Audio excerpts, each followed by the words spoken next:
O Check-up no rádio, nesta manhã de sexta-feira. Doutor Robson, bom dia.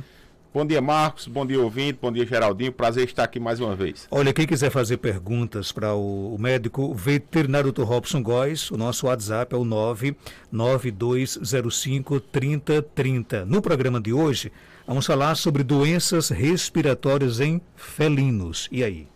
Marcos, a doença respiratória de felino ela é bastante comum na clínica, no dia a dia da clínica. Principalmente agora, nesse período chuvoso, um período que está com condições mais úmidas, condições favoráveis, mais da disseminação das doenças, uma condição mais favorável, onde os felinos, em virtude do clima frio, do clima chuvoso, eles se aproximam mais, ficam mais aglomerados uns com os outros.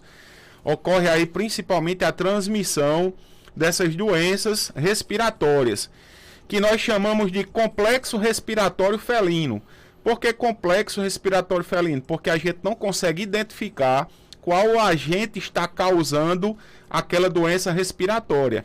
Pode ser um agente só, como podem ser vários agentes consorciados causando o problema respiratório ao mesmo tempo. Os problemas respiratórios mais comuns são causados por vírus e por bactérias.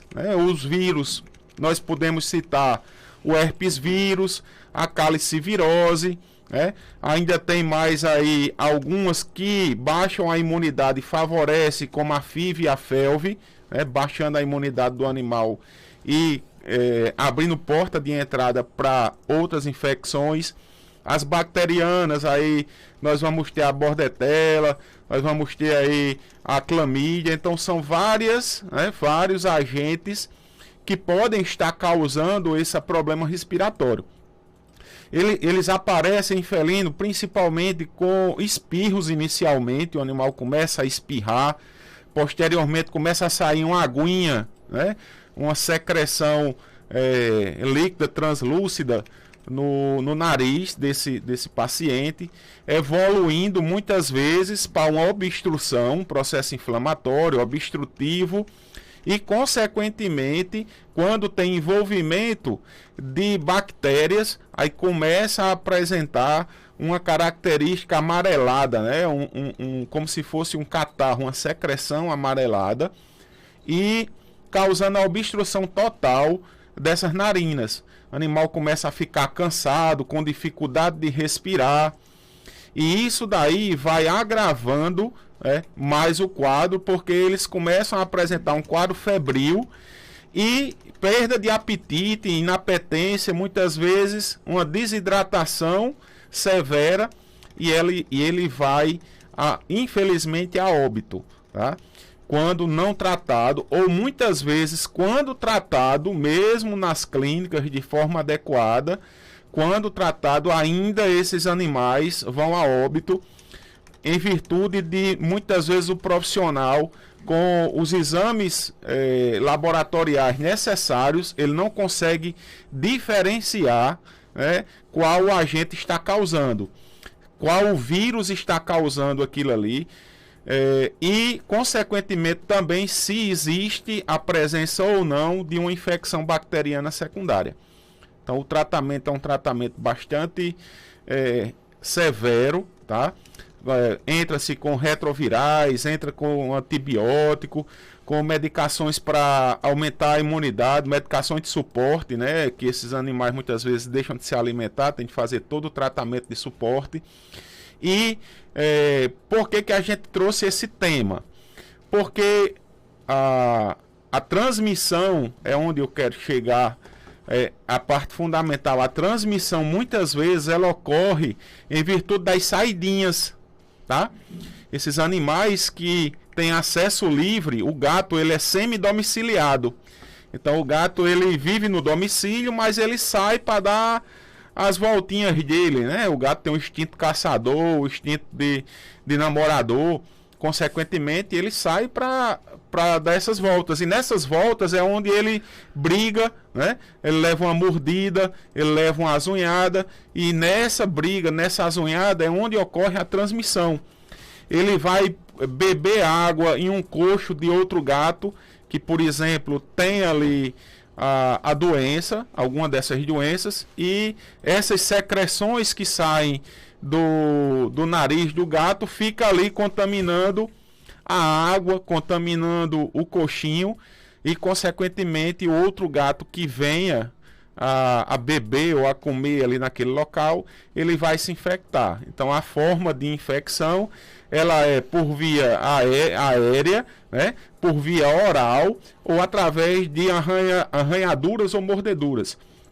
Então, fica aí a dica. Algumas dessas doenças têm vacina como proteção, mas as outras não vão ter. Então vai ter de ter a necessidade de ter os cuidados das pessoas, de terem seus animais realmente domiciliados. Então isso aí é que fica a dica. É interessante essa fama do gato de ser namorador, né? E o gato também, ele consegue, por exemplo, ele consegue namorar todas as vezes que ele tenta conquistar parceiro, ou também leva fora também? O gato leva fora? Ele também leva mais fora, Marcos, do que ele consegue namorar. A gata, ela é extremamente seletiva, né? A gata... Mais do que a cadela? Mais do que a cadela. A cadela, ela ovula em tempos, não de uma vez só, ela ovula em tempos intercalados. Consequentemente, a cadela, ela aceita ser cruzada por vários indivíduos. E se ela tiver 10 filhotes e ela cruzou com 10 cachorros, ela pode ter 10 filhotes de 10 pais diferentes. Certo? A gata, ela já tem uma característica diferente. Apesar dela poder cruzar com mais de um gato, mas a gata, ela tem o estímulo para a ovulação na hora do coito, onde o pênis do macho, do gato, tem uns espículos, né? Tem uns espinhos invertidos que, ao penetrar, ele como se fosse um guarda-chuva. Ele penetra e não dói. Mas na hora que vai saindo o pênis, ele abre, irritando a parede da vulva, né? Consequentemente, estimulando a gata a ovular. Então, a gata, ela pode ter filhotes de pais diferentes, mas bem menos essa condição que a gente encontra, né? Acontece, mas é bem menos, porque ela não tem a característica de cruzar com vários machos. Então a maioria dos machos ficam só olhando e não conseguem participar aí do coito com essa gata que está no cio. Dr. Robson, percebo que minha gatinha toma pouca água. Se eu misturar sachê com água, será uma boa ideia? Com certeza.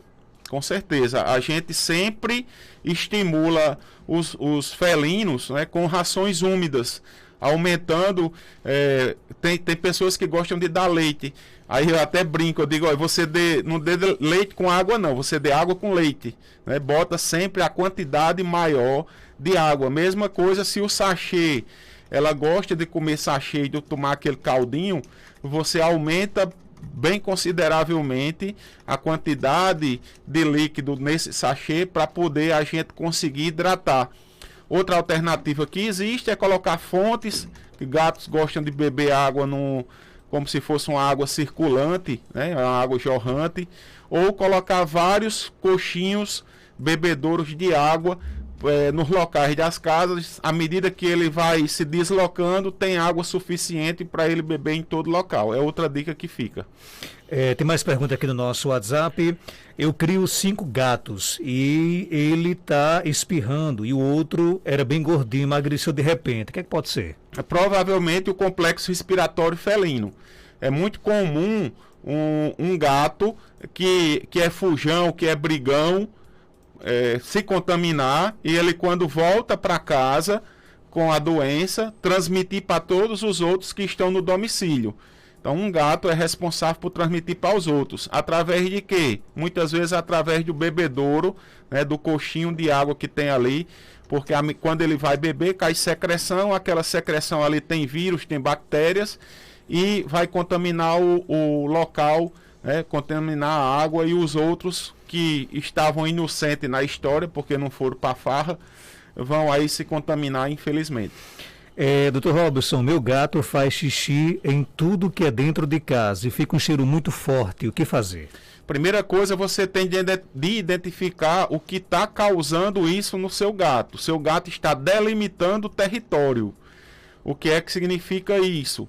O gato, ele tem uma característica de tentar dizer que aquela área, aquele território é dele. E ele consegue delimitar através da urina. Ele sai marcando o território. E ele marca o território quando ele se sente agredido ou quando ele se sente incomodado. Provavelmente tem outros gatos na região circunvizinha que está tentando entrar ou está tendo acesso à sua casa e ele sai marcando isso para dizer que o território é dele. A outra opção que existe é alguma coisa que chegou dentro de casa, que seja um parente, que seja uma criança que nasceu, que seja outro animal que foi introduzido dentro da casa, um gato, um cachorro, e ele sai marcando o território para dizer que aquilo ali é dele.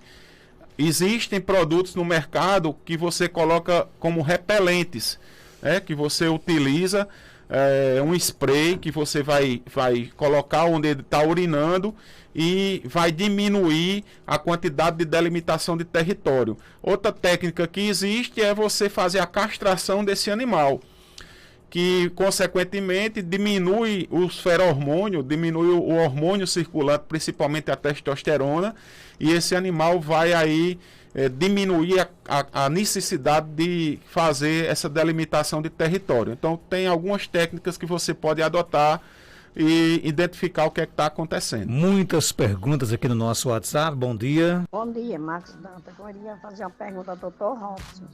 Meu cachorro é um pinche. Ele tem 15 anos. Agora está apresentando uma tosse nele, querendo se engasgar aquela tosse. Não é direto. Quando ele tosse, é que a gente querendo ficar cansado. Eu queria saber se é a idade ou precisa levar o veterinário. E ele, Dr. Robson? Olha, a maior possibilidade, existem vários problemas que podem acontecer tosse. Mas pela idade dele, pela raça, que é o pincher, a maior possibilidade que esse animal tem é dele estar com um problema cardíaco, tá? O problema, provavelmente, uma endocardiose valvar, o coração começa a ter deficiência nessas válvulas cardíacas, né? São 4 válvulas, e essa falha nessa válvula faz com que o coração aumente de tamanho para compensar o problema cardíaco e ele começa a bater na traqueia, principalmente quando ele está em repouso e acorda de vez, ou quando chega alguém em casa de surpresa, que ele se agita muito, né? Ele começa a bater o coração na traqueia, dando essa característica de tosse. E indico a senhora procurar um médico veterinário para que possa ser feitos os exames necessários, que seja eletrocardiograma, ecocardiograma, para identificar qual o grau, muitas vezes, dessa doença, já que, dependendo de qual válvula vai estar comprometida, esse animal pode apresentar um problema de fígado, esse animal pode apresentar um edema pulmonar, pode apresentar um ascite, e a senhora com isso vai ter condições de dar, eu acredito que ainda tratando de forma adequada, uma longevidade maior, uns dias maior com o seu animalzinho querido junto da senhora. Tem mais perguntas? Bom dia. Bom dia, doutor Robson. Tem um cachorro que tem 10 meses. Esse cachorro já apresentou tanta coisa, mas graças a Deus as outras coisas ficou bom. Mas faz uns 5 meses que apresentou umas verrugas na boca. Depois entrou para dentro da boca. Até já conversei com o senhor aí. Mas estava sem condição de levar para a clínica. Aí comprei um remédio, umas injeções, dei, não adiantou nada. Aí agora voltei lá na farmácia veterinária, a pessoa falou que eu colhesse o sangue na veia e aplicasse profundo. O que é que o senhor acha disso? E aí, Dr. Robson? Olha, veja bem, pelo que a senhora cita aí, provavelmente é uma papilomatose. Isso aí é um papilomavírus, ele é transmissível, tá? Ele é extremamente reinfectante, o animal, à medida que você tira, ele nasce em outro local, então pode acarretar a morte do animal, não pelo papilomavírus, mas eles podem até se estender a parte de esôfago, até a parte de estômago, irritando muito, dando infecção bacteriana secundária e levando esse animal à morte. A questão de hemoterapia, né, que é tirar o sangue e fazer a administração no músculo ou entre o couro e a carne, ele resolve para alguns casos e para outros não. Não existe ainda comprovação científica quanto à eficiência e à eficácia da hemoterapia. Alguns profissionais indicam, outros não. Tá? Então aí vai ficar muito a critério de cada profissional se vai indicar a hemoterapia. Só diga à senhora uma coisa, esses problemas de papilomavírus, eles muitas vezes são em virtude de animais imunossuprimidos, né? Animais que têm as defesas do seu organismo baixa. Então você tem de também identificar o que é que está causando essa imunodeficiência. Tá? Se é em virtude de uma leishmaniose, de uma doença do carrapato, de uma verminose maciça, tem de muitas vezes identificar o que está por trás desse problema com papiloma. Tem mais perguntas? Bom dia. Bom dia, Marcos Danta. Bom dia, Dr. Robson. Aqui é Josinilma do Paulo VI. Eu queria saber, eu tenho um cachorro pinche faz mais de 8 anos. Ele não tem o costume de espirrar, mas quando meu rapaz chega perto dele, que faz um carinho, ou basta chegar perto e passar a mão nele, ele começa a espirrar. Isso acontece só com ele. Comigo não acontece nem com os outros. Por que será que é só com ele? Por que será? Olha, é interessante isso aí. Eu tô abrindo um sorriso aqui, porque existem diversas opções. Agora, possa ser que a única opção que exista aí seja um quadro alérgico ao perfume que seu filho usa, né? Seu filho pode usar um tipo de perfume que, ao chegar próximo do animal, ele tem uma alergia respiratória e ele espirra em virtude dessa alergia. Eu estou dizendo isso, Marco, porque já aconteceu com uma cliente minha, né? Então isso aí é interessante a senhora investigar. Mas também existem outras possibilidades de liberação. Por exemplo, ele fica tão feliz que libera algum hormônio, né? Através do espirro? Não, libera uma endorfina, libera uma adrenalina, alguma coisa que estimule o espirro. Aí a gente teria de fazer uma investigação mais profunda, mas a possibilidade que eu levanto seria um quadro alérgico, já que isso existe em apenas um indivíduo da casa, né? Existe apenas com o filho dela. Então a maior possibilidade é que seja realmente uma questão alérgica respiratória. Tem mais perguntas aqui, bom dia. Bom dia, me diga uma coisa, eu tenho um gatinho com 3 meses, vai completar 3 meses, ele vomita, se ele comer carne ele vomita, e tá bem magrinho, tá disenteria, e ele dorme mais eu na cama. É aconselhável esse gatinho dormir mais eu na cama? É aconselhável? Olha, aconselhável não é. Agora é muito difícil a gente dizer às pessoas que gostam de gato e que gostam de cachorro que não deixem seus animais dormir na cama. Mas aconselhável não é. Quanto à questão da idade, aí 3 meses, e ele apresentando essas características de vômito, isso não é normal. A patologia, Marcos, a doença mais comum que acontece nessa situação aí é a questão de megaesôfago, tá? Aí teria de fazer exames, principalmente um exame de imagem, aí um raio-x, para você confirmar se isso aí é um quadro de megaesôfago ou não. Mas a linha de raciocínio clínica é que esse animal possa estar apresentando um megaesôfago. O ouvinte pergunta por que gato gosta de beber água suja, por exemplo, água de esgoto. Rapaz, não é comum não. Aí gato, ele é o contrário. O gato, ele gosta de beber água extremamente limpa. Para você ter uma ideia, se o gato chegar num bebedouro e tiver um cabelo dentro do bebedouro, ele já olha atravessado.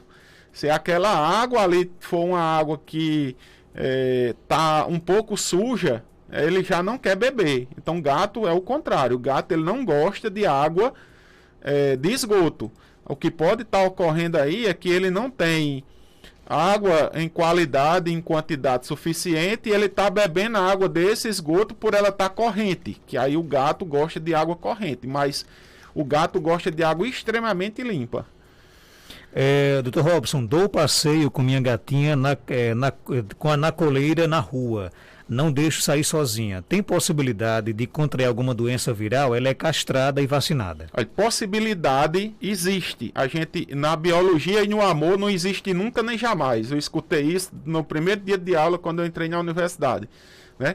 A professora olhou para a gente e disse: olha, pessoal, na biologia e no amor não existe nunca nem jamais.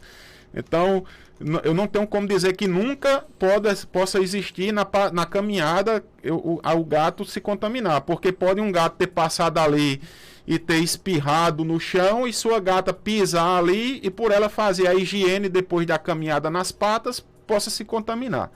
Mas esse ato que a senhora faz diminui consideravelmente a possibilidade de ocorrer essa infecção, tá?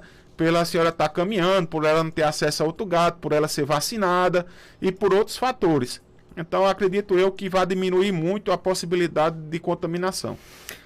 Eu tenho a pergunta agora vem lá de São Fernando. Eu tenho um gato e cachorro. Eles tomam água juntos. Tem algum problema? Existem doenças de gatos que podem ser transmitidas para cães e existem doenças de cães que podem ser transmitidas para gato.